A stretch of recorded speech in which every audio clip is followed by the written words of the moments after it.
In this week's Haftarah, we read how Eliyahu Navi runs out into the desert, and there he eats and he drinks, and the Navi says that Vayelech b'koach achila hi 40 yom ve'arba'im laila, that he was able to survive for 40 days and 40 nights without eating or drinking anymore, just on the power of that one meal. And he went ad hara Elohim, he traveled all the way to the mountain of God, Chorev.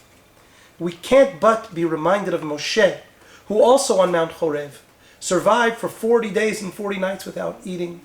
And there on Har Chorev, Moshe had a great revelation, Matan Torah. And here in the Haftarah, Elijah also gets a great revelation from God. These connections between Eliyahu and Moshe are expanded by the fact that in both the Haftarah and this week's Torah portion, these great prophets transfer their leadership over to the next generation.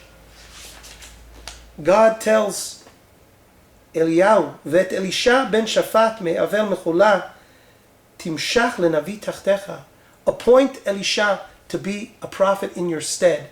And in the Torah portion, Moshe is instructed to appoint Yoshua to take over his role as leader and prophet amongst Bnei Yisrael.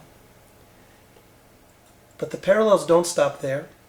I'd like to suggest that the impetus for appointing a new prophet, a new leader, is the same in both cases.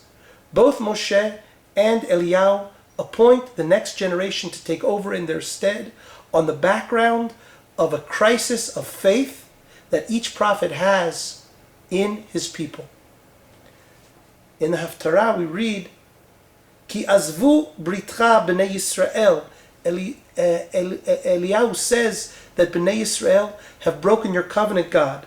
They've destroyed your altars, and they want to kill your prophets. Ve'ivater ani levadi. I am the only one left, God, who is still faithful to you. In the accounting of the transfer of leadership from Moshe to Yoshua in this week's Parsha, God emphasizes that it's taking place on the backdrop of Mei Merivah, the waters of bitterness, the waters where Moshe hit the rock. And what did he say at that time? Shimuna Hamorim, listen, you prophet, listen, you rebels. Moshe looks at Bnei Yisrael as rebels, as faithless people. And Moshe doesn't have confidence in them. So who is to be appointed in Moshe's stead? Yehoshua, the one who maintained faith in Bnei Yisrael, who when he returned from the mission of the spies said, we can enter the land, we can do it, we have faith in God, and therefore we should have faith in our people. This message, that a prerequisite for leadership of a people is faith in that people's capacity to fulfill its dream, is a very important one. May we merit leaders who believe in our capacity as a people to achieve our greatest aspirations, and may we thereby merit the achievement of those aspirations and our dreams. Shabbat Shalom.